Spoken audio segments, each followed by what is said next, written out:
Oi, pessoal, sejam bem-vindos a mais um episódio do Você Pode. Hoje a gente vai falar sobre um tema fundamental, mas que muitas vezes fica em segundo plano: a saúde mental da rede de apoio. E antes de mergulharmos nesse tema tão importante, quero lembrar que o Você Pode é um projeto que vai além da minha jornada como executiva na Xerox do Brasil. Esse podcast nasceu do meu desejo de criar um espaço de acolhimento e suporte para as famílias e indivíduos que precisam se sentir compreendidos e apoiados. Então, se você acredita nessa missão, curta, comente e compartilhe esse episódio. Se você é mãe, pai, avó, tio, cuidador ou faz parte da rede de suporte de alguém, sabe o quanto essa jornada pode ser desafiadora. A gente fala muito sobre a importância da rede de apoio para as crianças e para as pessoas neuroatípicas. Mas quem cuida de quem cuida? Como manter o equilíbrio emocional para continuar oferecendo suporte de forma saudável? Para essa conversa essencial, recebo a Camila Di Masi, psicóloga, clínica e neuropsicóloga, especialista em saúde mental e qualidade do sono. Com uma bagagem incrível, ela vai nos ajudar a entender como podemos fortalecer a nossa própria saúde emocional enquanto cuidamos de quem amamos. Se você já se sentiu sobrecarregado nessa função ou conhece alguém que precisa ouvir essa conversa, fique com a gente até o final, porque esse episódio promete muitas reflexões. Camila, muito obrigada por vir hoje, por aceitar o nosso convite. Esse tema, é o que a gente estava falando agora há pouco, né? Não é um tema que tem algo específico, vai desde a criança até o idoso. Se a gente, em todos os sentidos da vida da gente, em todas as passagens, a gente tem que ter esse olhar, tem que ter esse cuidado. Então, assim, fundamental esse bate-papo e obrigada por você estar aqui com a gente hoje, Eu que viu? agradeço muito o convite, é um prazer falar sobre isso, né? Acho que é uma necessidade a gente falar sobre isso. Necessidade. Porque os serviços de saúde estão sempre muito voltados para o paciente, né? Mas esse olhar para a família, para a rede, é fundamental para que a gente ofereça, né, para o paciente uma qualidade melhor de atendimento, né? A gente sempre fala no paciente, Cuidar mas de quem cuida é esquece cuidar de do todo paciente o também, né? restante, com certeza. Camila, a gente sempre fala sobre a importância da rede de apoio, mas raramente falamos do bem-estar emocional de quem compõe essa rede, né? Por que é tão comum esse autocuidado ficar de lado? Eu acho que tem alguns fatores que explicam isso. A primeira coisa é a demanda, né? Então, quando alguém está empossado desse lugar, né, de cuidar do outro, geralmente são situações e circunstâncias que realmente exigem muito, demandam muito, né? São muitos agendamentos, muitos procedimentos, né? Muito cuidado, é a vida do outro que, né, fica um pouco na sua mão. Então, e que depende, né, desse cuidador. Então, eu acho que a alta demanda é um fator, meio que negligenciar o próprio cuidado, né, a própria saúde, muitas vezes, para cuidar do outro, porque em algumas situações isso precisa ser escolhido, né, de alguma forma.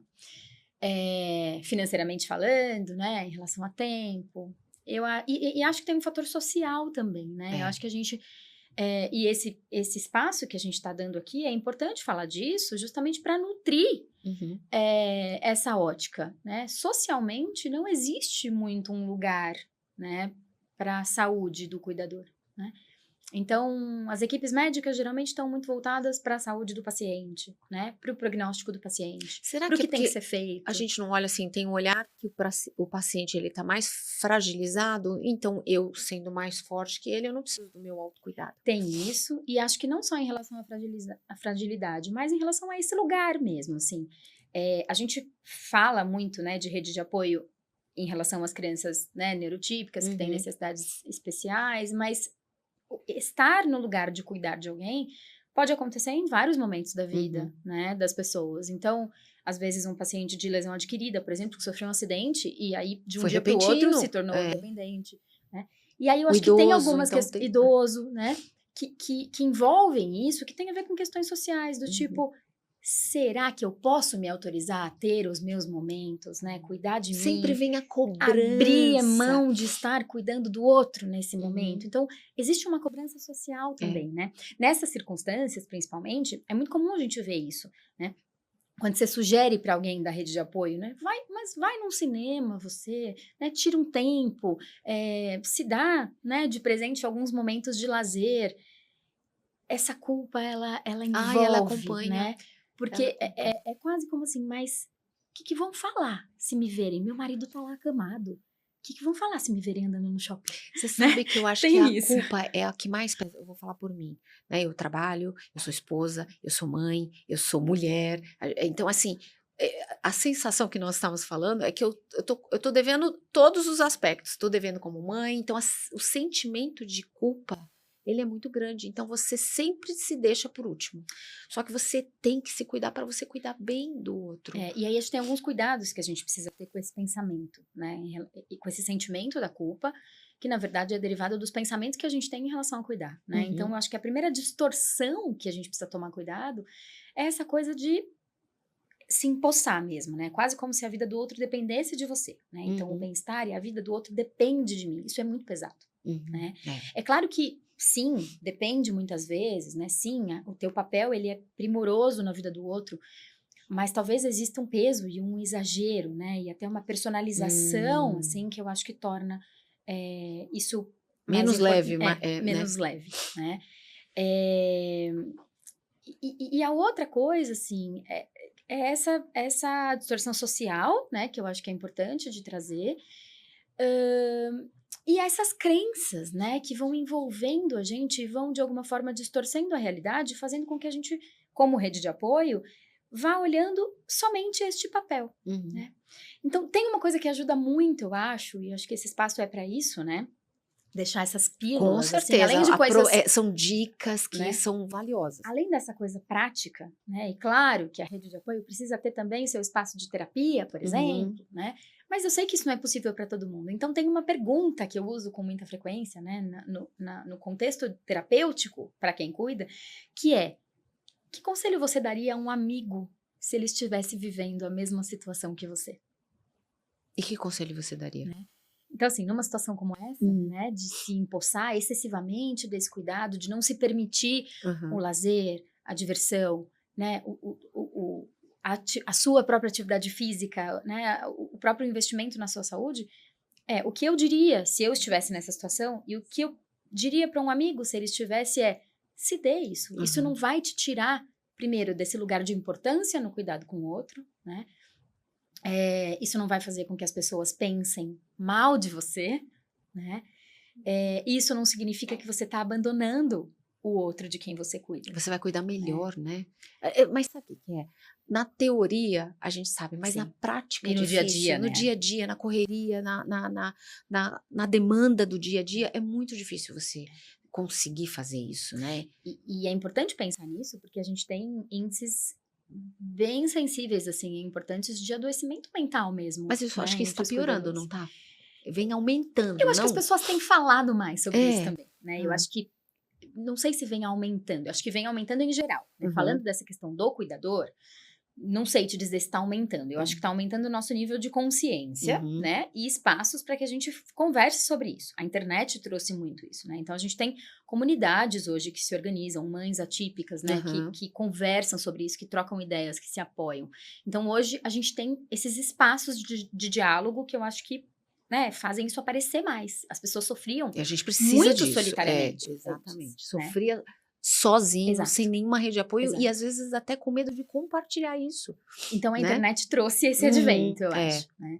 Em relação à população geral, assim, o adoecimento mental, ele tá aumentando, embora as pessoas tenham mais acesso a tratamento por uma série de motivos também, a gente tem outros fatores, né, que vão adoecendo as pessoas aos poucos, né, o excesso das tecnologias, o afastamento, né, entre as pessoas, cobrança, competitividade, exatamente, né, a demanda por alto desempenho e questões que envolvem a vida real, assim, né, questões de nível socioeconômico, né, com dificuldade, isso né? é importante citar também, que a gente por exemplo, eu tenho uma gratidão por eu ter a rede de apoio, por eu ter poder fazer uma análise, coisa assim, mas tem pessoas que infelizmente não Não podem, tem. né? Não. Então isso realmente, mas as dicas são importantes, esse momento aqui é importante, né? É para que todos tenham acesso Sim. a gente poder escutar isso, trazer um profissional da área para poder compartilhar. E valorizar esse lugar, né? Assim, então, o lugar de quem cuida, muitas vezes ele é um lugar muito anônimo, né? Assim, fica muito, né, diluído, assim. Então, a valorização desse lugar, eu acho que é importante, né? E você cuida, vamos falar assim, você é uma pessoa que cuida. Sim. E você sendo mãe, você é uma cuidadora, você é esposa, profissional, tudo. Como que você cuida da sua saúde mental? Você cuidando de tantos que necessitam, mas como que você consegue conciliar tudo isso dentro daqui, ó? Eu acho que o grande desafio para mim, né? É que realmente, assim, o meu trabalho é um lugar de cuidado, né?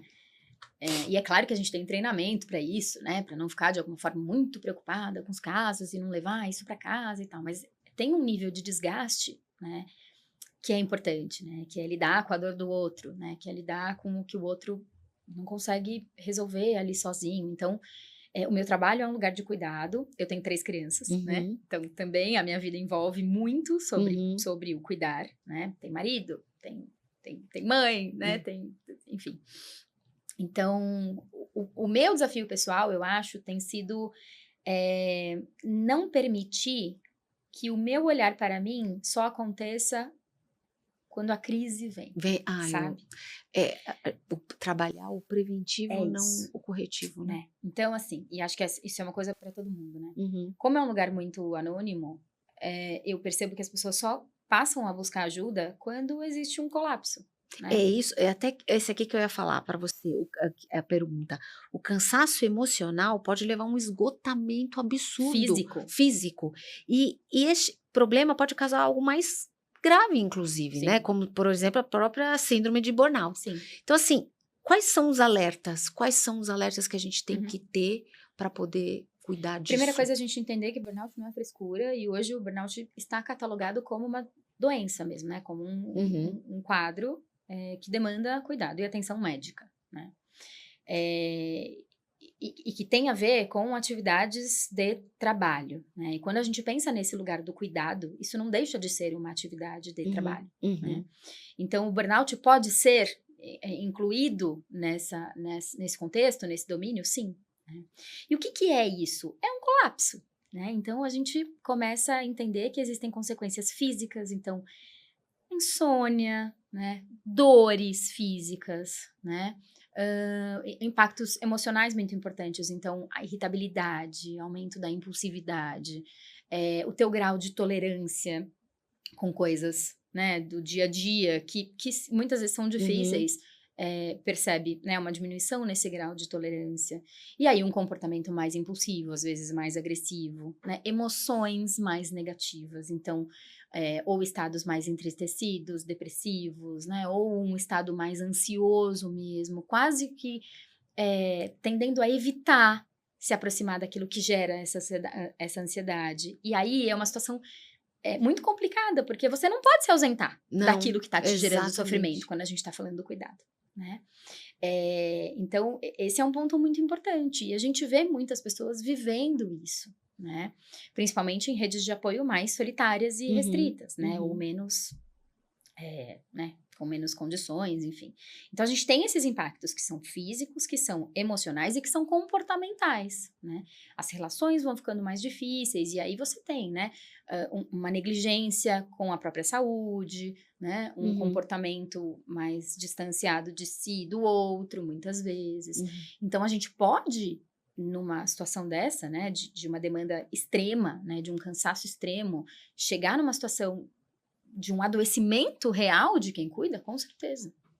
Né? Com certeza. E o cuidado disso sempre vai para o remédio? Ou você vê algumas alternativas, assim, quando já identifica algo mais grave, é indicado já partir para o remédio ou existe algo alternativo no meio do caminho? A literatura fala que cuidadores, né, de pacientes com alto nível de dependência têm uma chance muito maior de incorrer em transtornos, né, importantes, em transtornos mentais, né? Então, em transtorno depressivo, em transtorno de ansiedade. Então, existe uma chance se não me engano, até de 50% mais do que a população normal. Nossa, né? Dessas pessoas adoecerem. É bem alto. Muito alto. Né?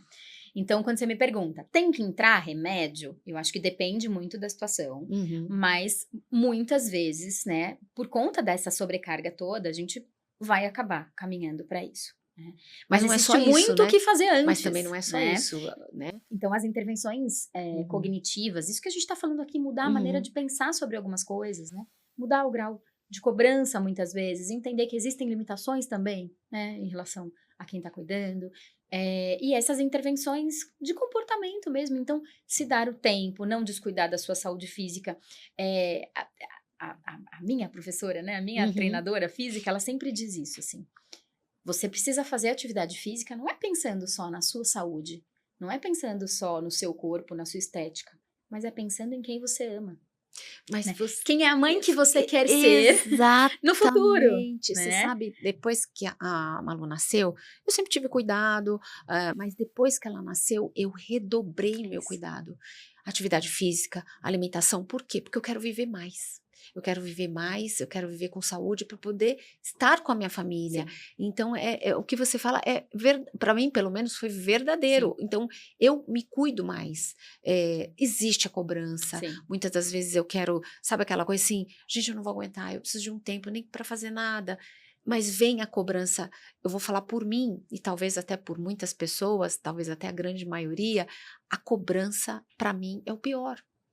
Porque eu não me vejo num espaço de sentar e assistir uma televisão.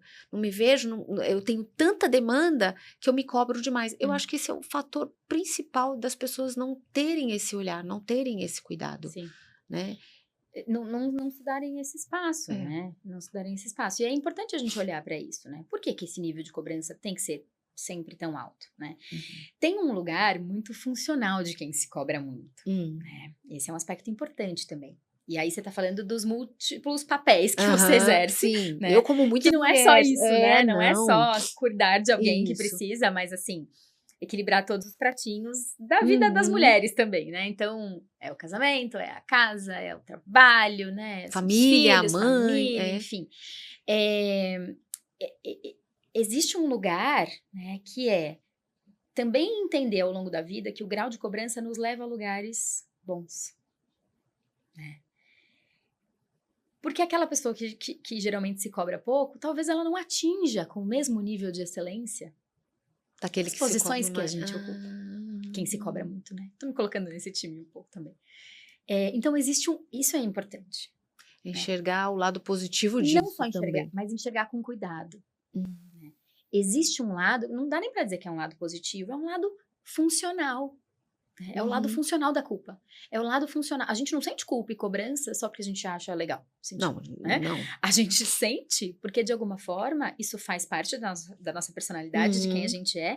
E isso nunca foi embora, né, da vida, ao longo da vida, porque, de alguma forma, isso mantém um ciclo, que é ser muito bom naquilo que eu faço me traz resultados importantes. É verdade. Me traz bons resultados. Exatamente, né? Olhando por esse E ajustar assim. Isso é muito desafiador. Isso é para tudo, né? Assim, ter sido sempre uma mãe muito pronta, muito presente, muito, né? Muito que lutou por muitas coisas, que conseguiu prover muitas coisas, fez a sua filha se desenvolver de um jeito, né? Muito bom. Além do que além era das expectativas exatamente. que você tinha. Né?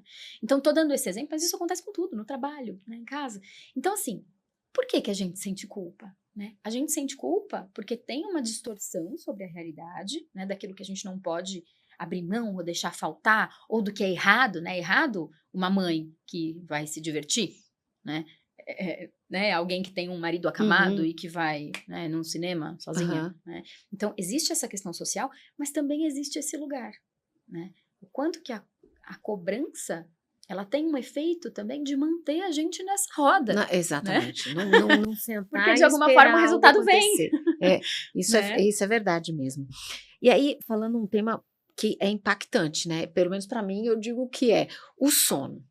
O sono tem um impacto enorme na saúde mental. Uma vez eu escutei assim, você quer viver mais? Então durma. Então durma mesmo. Como a privação do sono afeta de quem está cuidando do outro também? A privação de sono, ela traz efeitos muito importantes, assim, para nossa vida. E aí, para a gente entender a magnitude disso, uma noite de privação de sono voluntária, por algum motivo, né? Então, por algum motivo, fiquei ali acordada a noite inteira. Uma noite de privação de sono já traz uma mudança no nosso funcionamento muito evidente.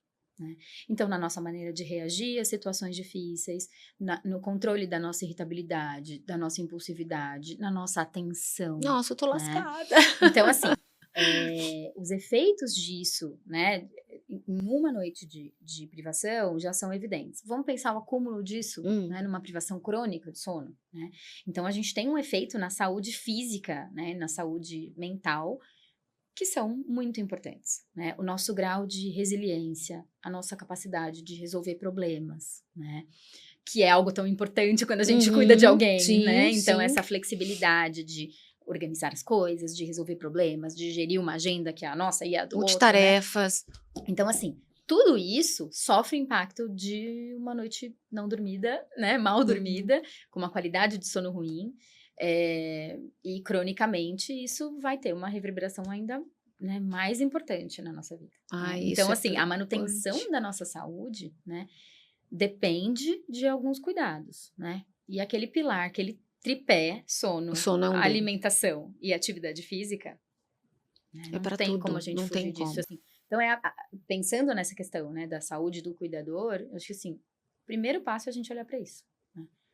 Alimentação, sono, atividade física. Até porque muitas vezes o cuidado com o outro depende também de um vigor físico que a gente precisa ter. Sim, do idoso, de você carregar, do deficiente tirar físico do carro, de você põe ajudar. Em carro, tira em carro, né? Com certeza. Então, assim, o quanto que isso também né, promover qualidade de vida pra gente, mas também pra quem a gente cuida. Não, com certeza. Né? E aí o sono, né, faz parte desse tripé total, assim. Nosso sono, eu particularmente não durmo quase nada, e eu sinto, e eu tenho insônia, e eu sinto assim, o dia seguinte como impacta a forma que eu penso, a forma que eu reajo, a tudo, absolutamente tudo. Criatividade, irritabilidade. Então, realmente, e uma vez eu escutei da médica, quer viver mais? Então durma. E eu falei, ai meu Deus, eu preciso dormir mais. Quando buscar ajuda profissional? Existe um momento em que o apoio psicológico se torna essencial? Quando que é isso? Eu acho que tem que tomar aquele cuidado que eu falei, né? Da gente não esperar chegar no estopim, assim. E isso é o que eu vejo acontecer na maioria das vezes. Então, a gente ir entendendo essa premissa, né? Pensar, como é que eu tô me sentindo diante dessa situação, né? E ficar muito de olho, né, nessas alterações. Então, como é que estão as minhas emoções? Né? Como é que está a minha disponibilidade para o cuidado? Né? Como é que está o meu nível de enfrentamento para isso que eu estou vivendo? Né? Quais são os meus pensamentos acerca disso que eu estou vivendo? Isso é algo muito particular, né? Porque às vezes as pessoas entendem aquela situação de ter que cuidar de alguém, né, que depende, às vezes como uma punição.